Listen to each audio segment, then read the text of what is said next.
Hi friends, welcome to RamAnis Atrocities. என்ன சமைக்க போகிறேன்னு சொல்லி நீங்களே கெஸ் பண்ணியிருப்பீங்களே. கரெக்டு.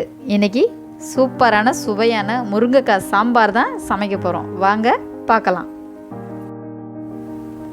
முருங்கைக்காய் சாம்பார் இன்றைக்கி நம்ம மண் சட்டியில் தான் வைக்க போகிறோம். அதுக்கு ஒரு மண் சட்டியை அடுப்பில் வச்சுக்கோங்க. வச்சுட்டு 2 ஸ்பூன் எண்ணெய் சேர்த்துக்குவோம்.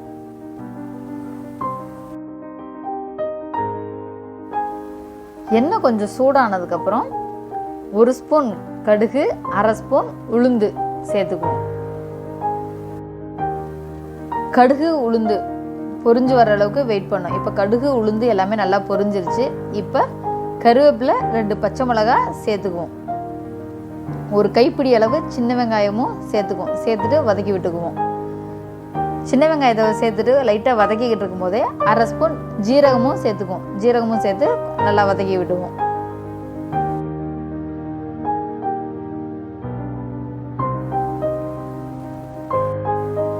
ஜீரகம் சேர்த்த கையோட ஒரு பழுத்த தக்காளியை நான் கட் பண்ணி வச்சுருக்கேன். அதையும் சேர்த்து தேவையான அளவு உப்பு சேர்த்து நல்லா சுருளை வதக்கி விட்டுக்குவோம்.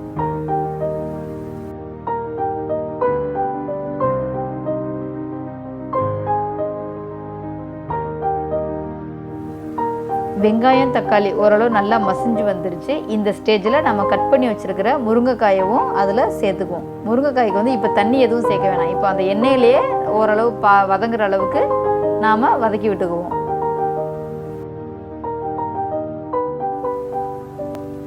முருங்கைக்காயை போட்டு வதக்கிக்கிட்டு இருக்கும்போதே 3/4 ஸ்பூன் மஞ்சள் தூளும் சேர்த்து நல்லா வதக்கி விட்டுக்கோங்க.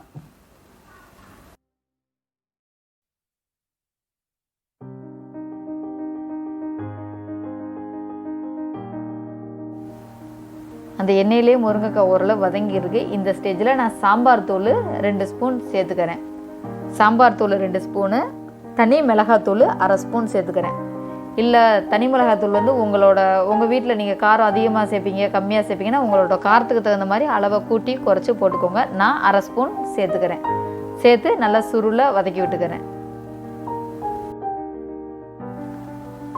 சாம்பார் தூள் மிளகாத்தூள் அதோட பச்சை வாசனையெல்லாம் போயிடுச்சு. இந்த ஸ்டேஜில் நான் தண்ணி சேர்த்து முருங்கைக்காயை வேக விடுறேன். தண்ணி என்ன தண்ணி எடுத்துருக்கேன்னு பார்த்தீங்கன்னா அரிசி கழுவுன தண்ணி. மொதல் தண்ணியை கீழே விட்டு 2வது தண்ணியை 1/2 கிளாஸ் நான் எடுத்து ஊற்றியிருக்கேன்.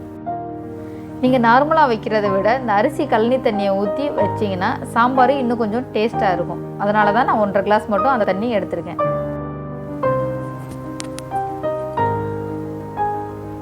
அரிசி கலைஞ்ச தண்ணியை ஊற்றி நாம் முருங்கைக்காயை வேக வச்சோம். இப்போ முருங்கைக்காய் வந்துட்டு ஒரு 50% மேலே நல்லாவே குக் ஆயிடுச்சு.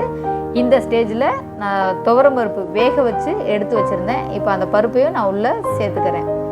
பருப்பை சேர்த்ததுக்கப்புறம் உங்களுக்கு தேவையான அளவு தண்ணி போதுமான்னு பார்த்துக்கோங்க. தண்ணியில் இன்னும் கொஞ்சம் தேவைன்னா நீங்கள் சேர்த்துக்கலாம். சேர்த்துட்டு எல்லாத்தையும் நல்லா கிளறி விடுங்க. கிளறி விட்டுட்டு கொஞ்சம் நேரம் கொதிக்கட்டும். கொஞ்சம் வெயிட் பண்ணுவோம்.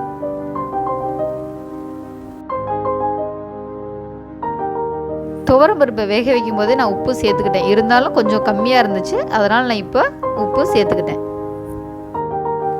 பருப்பை சேர்த்ததுக்கப்புறம் குழம்பு இப்போ நல்லா கொதிச்சுக்கிட்டு இருக்கு. இந்த ஸ்டேஜில் புளி கரைச்சி வச்சுருக்கேன். அதை நான் தேவையான அளவு சேர்த்துக்கிறேன்.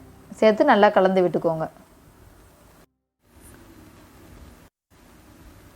புளி தண்ணி சேர்த்ததுக்கப்புறம் ஒரு 5 நிமிஷம் குழம்பு நல்லா கொதிக்க விடுங்க.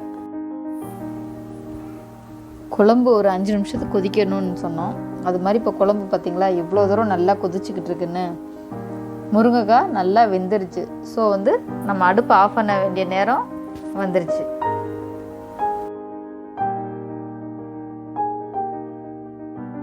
குழம்பு ஒரு பக்கம் கொதிச்சுக்கிட்டு இருக்கும்போது இன்னொரு பக்கம் நான் தாளிக்கிறதுக்கு ரெடி பண்ணிக்கிருக்கேன். 2 ஸ்பூன் எண்ணெய் சேர்த்துட்டு கடுகு உளுந்து சேர்த்து வெங்காயம் கருவேப்பிலை சேர்த்து பொரிஞ்சதுக்கப்புறம் குழம்புல ஊற்றி 2 நிமிஷம் மூடி வச்சிடுறேன். பெருங்காயத்தூள் சொல்ல மறந்துட்டேன்.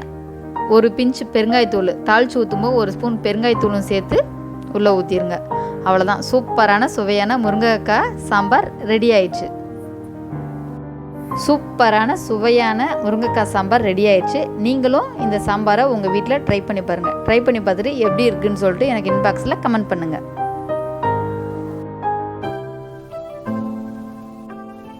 இந்த வீடியோ உங்களுக்கு பிடிச்சிருந்துச்சுன்னா லைக் பண்ணுங்கள். உங்கள் ஃப்ரெண்ட்ஸ் எல்லாருக்கிட்டேயுமே ஷேர் பண்ணுங்கள். மறக்காமல் எப்படி இருந்துச்சுன்னு சொல்லிட்டு கமெண்ட் பண்ணுங்கள்.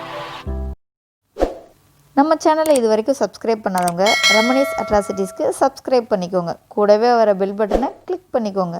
தேங்க்ஸ் ஃபார் வாட்சிங்.